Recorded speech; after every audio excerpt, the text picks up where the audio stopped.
If you had $1 million that was deposited into your account and your spouse and nobody knew about it, what's the first thing that you would want to do that would bring you joy? The first thing, not what you should do, not what you have to do, not what you're supposed to do, but what would you do if nobody knew that would bring you absolute joy? Would you spend some of it? Would you save some of it? Would you invest some of it? Would you give some of it first? Welcome to the My Future Business Show, where we get you in front of your best audience and keep you there. Not only are we interviewing the biggest names in business to help you become even more successful, we're inviting you to book your spot on the show to help you grow your business. So at the end of the call, make sure you fill in the interview application form at myfuturebusiness.com/interviews. Hi and welcome back to the My Future Business Show. My name's Rick Nuske. I'm the host. I love doing what I'm doing because I get to speak with some incredible people. Now, my next guest is TARRA Jackson. How are you, TARRA? I am wonderful. How are you, Nick? I'm very, very well. Now, I know that you're a financial expert, you're a speaker, you're an educator, so you must be very, very busy. I am very busy. How did you know? How did you know? Well, you know, the bio seems to give it away. And one of the things I noticed, about that is that you talk about having fun when we talk about finances. And I'd love to, deep dive into that part of your life and your approach, as well as this important problem that we need to address. And that's couples who argue about money. I've fallen for it. Many others that I know have fallen for it. And we're going to deep dive into that. But before we do, TARRA, could you share a little bit about yourself with the My Future Business audience? Absolutely. I am a chronic entrepreneur. I love what I do, and I share the gospel of financial literacy and financial freedom in a fun manner. I learned that the world is okay with talking about relationships and talking about sex. And unfortunately, we're not as open to talking about money. That seems to be a little bit more intimate, a little bit more private, a little bit more vulnerable. And so when I look at TV, I see how they're selling products. So I figured if sex can sell a cheeseburger, it could probably sell financial literacy. So I wrote a book called Financial Fornication, and it's pretty much explaining pretty much who I am. I am a financial fornicator. I love to spend money, and at times I have a spending addiction. So I talk about how I was financially promiscuous with my credit cards, not just one, but multiple. And I had a lot of financial one-night stands with credit, and I ended up with financial STDs, substantially tremendous debt. Yeah, and them babies hurt. And I realized that it not only hurt and infected and affected me, but it infected and affected the people around me, my family. Because when we wanted to travel, when we wanted to do certain things, I couldn't do it because I either maxed out all my credit cards or I didn't have enough time on my job to take vacation because I had to work to make the money to pay the bills and the debt that I accrued from spending all that money. And so when the book came out, it's been out for a good while, since 2010, but right now it seems like it's getting a lot of traction and people can definitely relate to it, which I'm glad. I'm glad to know I'm not the only financial fornicator in the world. Most certainly not. So when we have the conversation, we're having a little bit of fun. We're laughing, we're giggling, because that opens up our mind, our hearts, our beings to a new concept. And then we're able to have this very hard conversation and make light of it a little bit, but make it so that it's something that we enjoy talking about. Yeah, thank you so much. Where were you based again? I am based right now in Delaware in the United States, and I travel back and forth to Atlanta, Georgia. Fantastic. Thank you so much for sharing some insight into this concept. It is a wonderful thing that you're doing. I stop and think to myself, that sounds very, very familiar. When you find yourself in that sort of a rut, I guess you'd call it, how do you recognize it? What do you notice about yourself when you get to that point? You go, hang on, I've got a problem here. Especially with spenders, because I know so much about them because I am one. We have this thing with retail therapy. So we are the prime victims of the retail therapy because we are emotional driven and we're impulsive. And based on our emotions is how we're going to do a transaction or spend money. And people say, oh, I'm just addicted to the clothes. And not really, because there's a lot of people that have clothes that have price tags on them that they never wear. They're addicted to the transaction. The transaction is what makes us feel good, gets our endorphins going, and that dopamine and that, all of those things in the brain. And so if you find that if you're depressed, if you're sad, if you're happy, and you yield to spending money to make you feel better, that's probably a good sign that you have a problem, right? Hmm. Um, or if you have buyer's remorse. I equate buyer's remorse to waking up with your ex the next morning and realizing, oh my God, what did I do? That's the same amount of pain that you probably feel when you make a purchase and you're like, oh my God, I spent all that money, what did I do? And when you realize that what you're doing with your money is not serving you, that's when you probably will know that you have a problem. And it's not to say that spenders deal with that. Savers could deal with that. Investors can deal with that. And also givers can deal with that. And that's what I talk about in the book, Four Financial Languages. Yeah, and that's something that I've experienced. I often buy, and that moment of purchase, you feel wonderful, and that rush that you get, it's very short Right. lived, isn't it?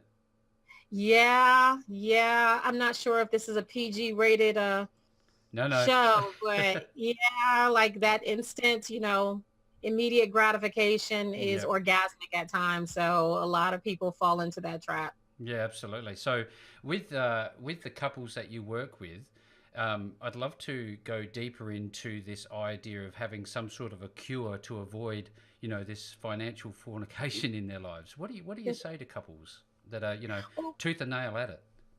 yeah, well, with couples, more than likely, 9 times out of 10 couples are married to their opposites as far as financial languages are concerned. Hmm. That's why you have savers and spenders and savers and investors and givers and spenders that are married to each other. And there's usually a conflict about money.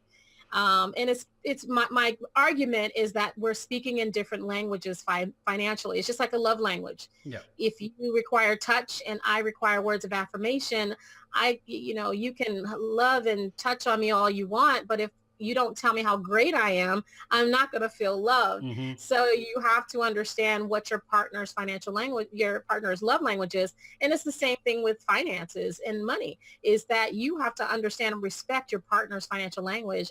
First you need to understand your own and respect and honor your own financial language.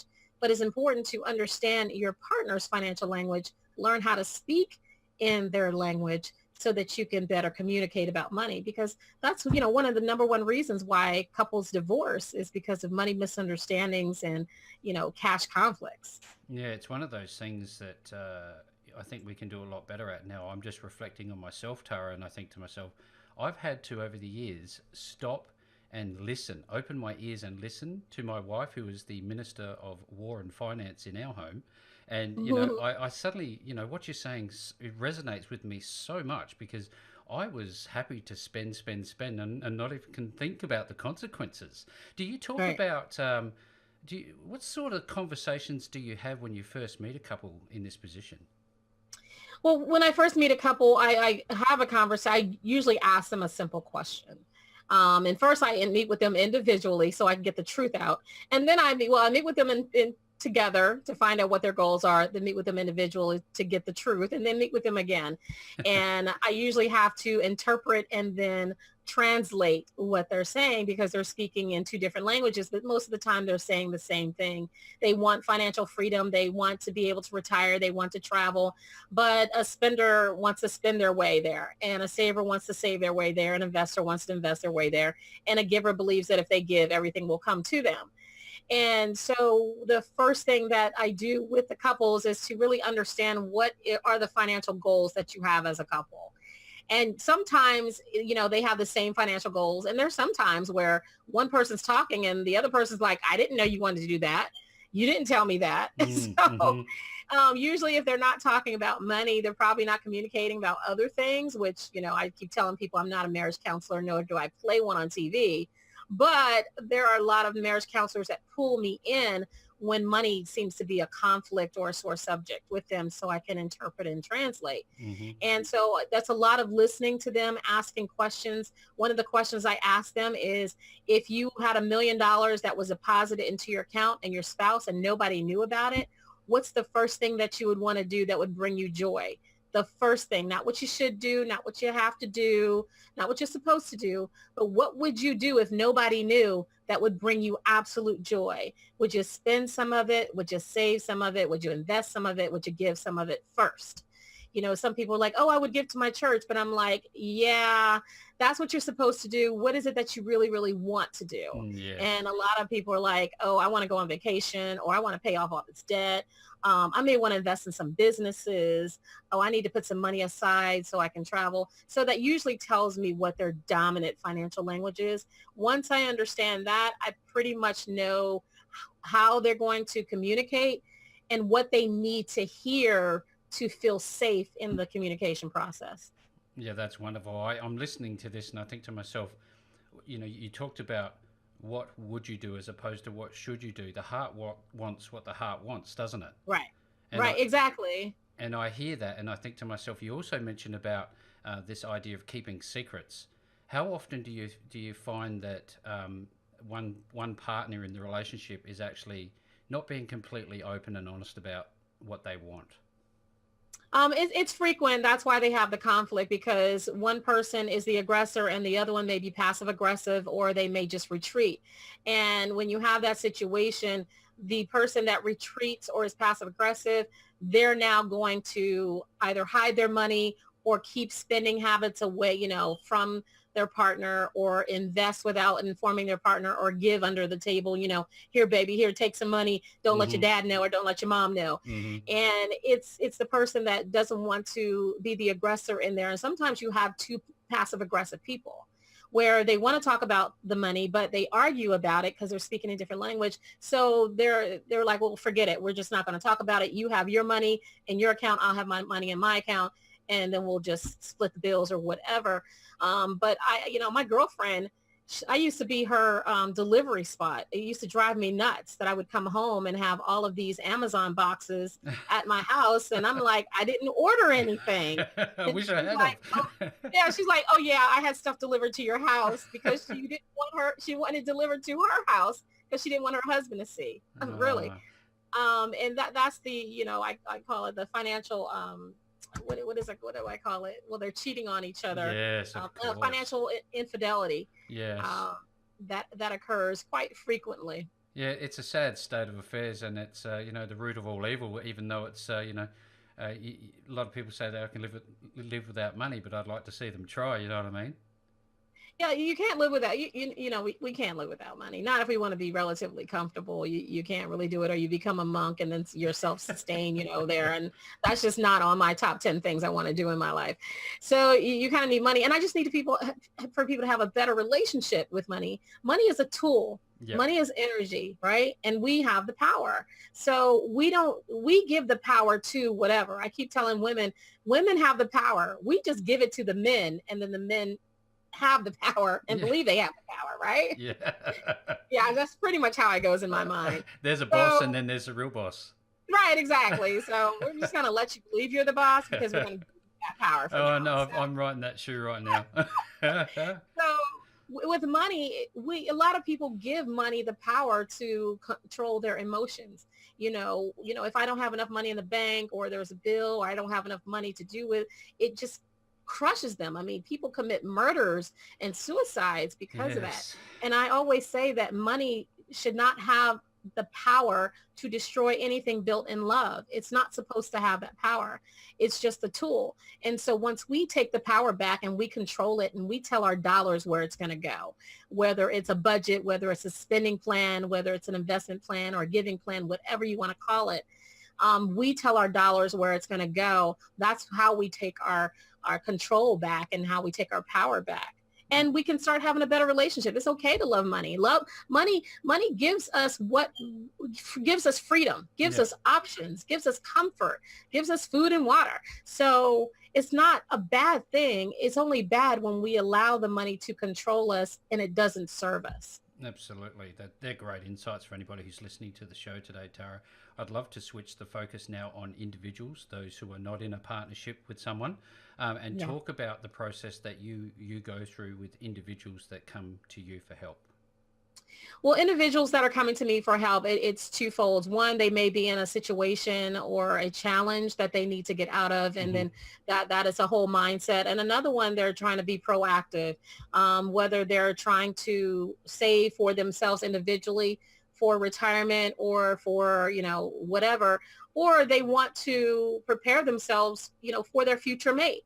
They want to be in a position to be a good helpmeet when they meet their partner. For those that are having challenges, we one have to identify what the absolute problem is, not what the not what the flesh wound is, but what is actually at the core Yeah. of the problem. And there are some things that we need to address, and it's usually behaviors or a lack of understanding or a lack of knowledge. And once we can address those, then we can do the superficial things by contacting the financial institutions, getting payment arrangements, talking about, getting the car back if it's been repossessed. So there's Hmm. several different things on a individual side. For those individuals that are trying to be proactive, they just want to be able to save more and invest more. I have a great team where they create those investment plans for my clients. But we create that savings plan or that spending plan or investment plan for them so that they can meet their goals in the future. So they meet their small, medium, and long-term goals. And for the individuals that are, trying to prepare themselves for their future mate, we have those conversations about the financial languages, what their language is, how to best communicate their triggers, positive and negative triggers, and their pleasure principles, so that they know this going in and they know what kind of questions to ask their future mate. Yeah. But they also prepare themselves with a savings account, with a spending plan, with an investment strategy, and even with a giving strategy as well. So, it's not one size fits all. It's just like going to the doctor. Everybody has a cold, but we may not have the same medication Yeah. because we may have different strands of colds. Yeah, that's just such wonderful feedback. I'm taking three things away from this. There's the psychological aspect, the way you think about it and your relationship with it, the Mhm. physiological, this endorphin rush that you have, and then there's the system that you step in with and help with as well, through all the I guess the team that you have access to. Um, I'd love to now switch to your speaking. How did that come about for you? I've been speaking for many, many years. I mean, I first started speaking because I was the interim president and CEO of a credit union in Atlanta, Georgia. So Hmm. that, gave me a lot of opportunities to do some speaking. But when I published my book, Financial Fornication, that was my first book, that's when I started getting more speaking opportunities. Yeah. And I did a lot of speaking opportunities for free at first. And free to me is fully reimbursed for every expense. So as long as it didn't cost me anything, and I could sell my book and make some money, I would speak. I didn't charge a speaker fee. Yeah. And in the beginning, people don't know if I can speak or not, so they're not going to pay me, 1,000 or whatever. But once I started making my mark there and other people saw me speak, I got invited to more engagement speaking, and then I got paid speaking. And so I've been doing it so long, and my social stamp through social media is broader now. I can put, a four-figure up to a five-figure price tag on my speaking engagements, but that takes some time and leverage, doing a lot of speaking engagements that you may not get paid for, but you can leverage and make money off of. I had coaching programs that I made money off of. I would Hmm. speak for free at any time, Yep. as long as I can sell my book and sell my coaching program, whether it's on stage or in the back of the room. It seems So, to me that that's more of a lead magnet that opens doors, isn't it? A book. oh, absolutely, absolutely. And because I don't do a lot of one-on-one coaching, I do counseling, and as the counselor, the marriage counselors call me in, I do that. Sometimes I'll take requests from people to do counseling if they want, but mainly I do speaking engagements because I rather touch 100 people in 45 minutes than to have to talk to 100 people individually for 45 minutes Yes. because I don't have a lot of time. And so I have to use my best time. So I want to impact more people. So the speaking engagements gives me that opportunity to reach more people. And then it helps me to funnel, because then those people that really want to talk to me will come to me after the speaking engagement, maybe immediately or a few days or through my website Hmm. or whatever. So, do you have any more books underway at the moment, Tara? I do. One, Financial Fornication, is going to have a reboot, so that's going to be coming out soon. I'm also going to be doing a series of the financial love languages, and for different things, like for entrepreneurs, for financial professionals, for singles. So it is going to help individuals learn their financial language and how to apply it wherever they are, professionally and personally. So stay tuned Stay for tuned for that those one. books coming out. That's wonderful. I know that people will be interested in knowing when you're speaking next. Where will that be? I'm doing several speaking engagements. In June, I'll be in South Carolina and Atlanta, Georgia. And for the next, over the summer, I'm trying to think. I'll be in Virginia. I'll be in DC. Um, I'll be in Virginia a couple of times. So I have several spots that I'll be going to. Also with the book tour, wherever I'm speaking, I'm, tagging on my book tour party there as well. So I'm making a two for one type thing. So if you want to find my schedule, just go to madammoney.com, MADAMMONEY.com. Well, there you go, everybody. That pretty much wraps it up. And now I know that Tara's very busy, so I will be making sure to put all of the links back to Tara. Tara, it's been just an absolute treat spending some time with you in the My Future Business show today. Well, thank you for having me, Nick. I appreciate you. Thanks for joining us today. If you enjoyed the call, then make sure to subscribe, leave a comment, share us with your friends, and book your spot on the show at myfuturebusiness.com/interviews. And if you're looking for solutions that will help grow your business, then visit myfuturebusiness.com/shop.